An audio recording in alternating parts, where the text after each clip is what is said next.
What's up, meatbags? It's the often imitated, never duplicated Frog Tony, chosen one of CG, Chicano Stanley, and here to be your guide to the wonderful world of Atari. That's right, we're talking Atari 50th Anniversary Collection. They're adding an Intellivision DLC. Did you ever think you would see the day that you would be playing an Atari collection and then play Intellivision-centric DLC? But that's what we're talking about here. It is the first console war DLC.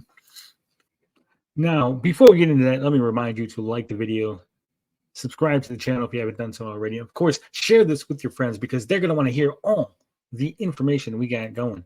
All right, as you can see here, we got the Atari Games Library. So Atari reveals the first console war, the second expansion for Atari 50, the anniversary celebration releasing November 8th. So in a couple of days. We got the entire list. We're going to go through all the games that are being released as we go over this great little bit of press release. It says, today, publisher Atari and developer Digital Eclipse are delighted to announce the second DLC for Atari 50, the anniversary celebration, titled The First Console War. This new expansion showcases the saga of Atari's first major competitor in the video games console space, Mattel's Intellivision. You notice they say Mattel's Intellivision. They don't say Tommy Tallarico's Intellivision. They don't say modern Intellivision. No, Mattel's Intellivision. The second DLC is another major expansion to Atari 50's catalog of content. It includes 19 additional playable games and 8 video segments that tell the story of Atari's first major rivalry in the console market. I'm assuming that this story is going to end in the 80s. It's going to end before Tommy buys the company from the widow Robinson, right? Before he goes to the quote-unquote life celebration of Keith Robinson, who was keeping the Intellivision torch alive, and buys the IP. And it's probably going to end before they talk about Atari buying the IP from Tommy after he drove it in the ground. So anyone excited about maybe they're going to get some Amico content out of this? Maybe they were going to get some drama from this. Probably not going to happen. Maybe in the next, maybe if there's a DLC 3, but not here. It says, told through video interviews with M Network programmer Jane Turjung, video game historians Leonard Herman and Mike Micah. Ooh. Yeah, and more. The first console war. I wonder if more does not include Tommy, guys. Trust me, Tommy's not in this. The first console war delves deep into the video game console market's landscape of the era and ultimately explains how and why Mattel made the decision to create games for its biggest competitor. The DLC will be available on PC, Nintendo Switch, Xbox One, Series X and S, and PlayStation 4 and 5. Owners of the original game on the Atari VCS will receive the DLC content for free in an update to the game in early 2025.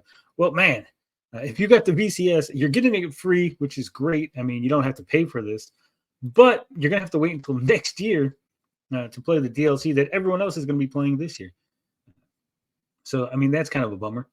All right, the first console war games list includes Air Raiders, which is a 2600 M Network game, Ant Bear, another M Network game, unreleased based on the Stern IP.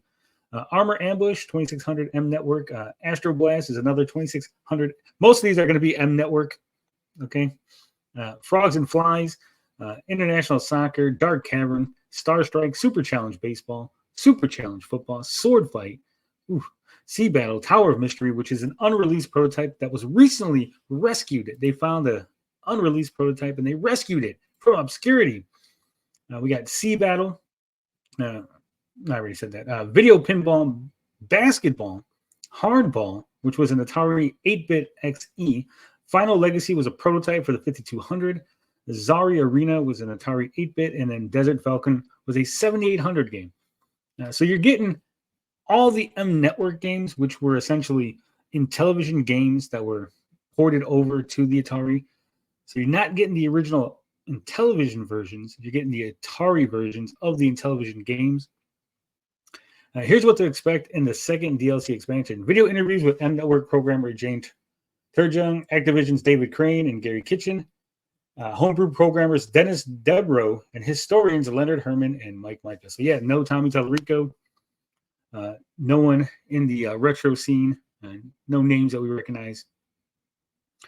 A brand new timeline explaining the challenges to Atari's VCS by Mattel's Intellivision, the first major rivalry in console games. And then, of course, 19 more Atari arcade classics, including rescued prototypes, Tower of Mystery, and rare unreleased M Network titles like Sword Fight, Anteater, and more.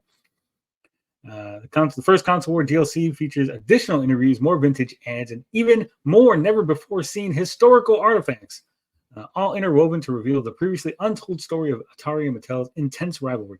I don't know if it's untold, guys. I'm pretty sure people have gone over this time and time again. This is not really an untold story, right? It says highlights from the timeline include unique and often overlooked innovations and hidden gems from the late 1980s, video interviews with industry professionals like Activision's David Crane and Gary Kitchen, and much more.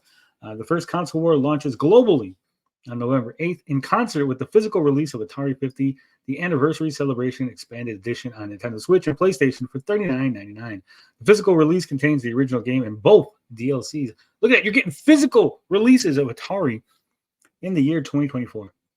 In a year in which the Intellivision Amico should have been 4 years old. We're getting all this great content from Atari. Tommy Tallarico, bragging how he was going to bury Atari in this new console war that he dreamed up in his mind. I can't fathom how he went from bragging and being the clear winner in this new console war that Atari didn't even know they were in to being bought out by Atari. No mention of him, no mention of the Amico. What a sad end for Intellivision. Intellivision fans probably really upset. It says a steelbook version of the Nintendo Switch for the Nintendo Switch, which will include Atari 2600 art cards, miniature arcade marquee signs, and an Elkhorn replica Synergy Co. business card will retail for $49.99. So there you go. Plenty of content. If you're a retro gamer, you're probably really excited about this. You probably have it on pre-order. You're ready to go. You want to play all these great Atari games, all these M Network games. For me, I'm not really a retro gamer. I've never really been into the retro scene. When I was a younger lad, I loved playing these games. I loved playing the Atari 2600 adapter for my ColecoVision. I never played the Intellivision as a kid. I always seen the ads. They looked fun, but hey, we didn't have one, so we didn't play it. I had the ColecoVision. Didn't even have a true Atari. Just had the little adapter. But it was good enough for me. It was good enough for the family. We enjoyed it. Well, let me know what you think in the comments. Are you guys excited? Are you retro gamers excited for this DLC? Were you disappointed that you're not getting any actual Intellivision games? You're just getting really the M Network versions. Are you disappointed you're not going to hear anything about Tommy Tallarico, about buying the Intellivision, about the whole new console war? Are you glad? Are you glad that he's being erased from history? Let me know. Like I said, let me know in the comments what your thoughts on all of this. Do you want more old content? Do you want more retro gaming in the future? Are you like me? Are you just done? Do you want to deal with the modern gaming landscape and forget about the past because it is old and dusty and really does not hold up? Guys, I know you think it holds up. I know you retro gamers are holding on for dear life to those old games, but they do not hold up. Any modern gamer, any kid, show a kid old Atari games and they're going to poo-poo all over them. They are garbage. They don't play well. They don't look good. They don't sound good. Again, for the time, probably, cutting edge, but we're way past that. We don't watch old black and white things, we're not out there on the 8mm. We like innovation. We like advancement in technology. Guys, you got to live in the future. It's great. It's great to preserve things, but hey, I'm not paying $40 to play some old games that I never had any interest in to begin with. But again, let me know what you think. Until next time, as always, love, peace, booty grease. I'm out this bitch.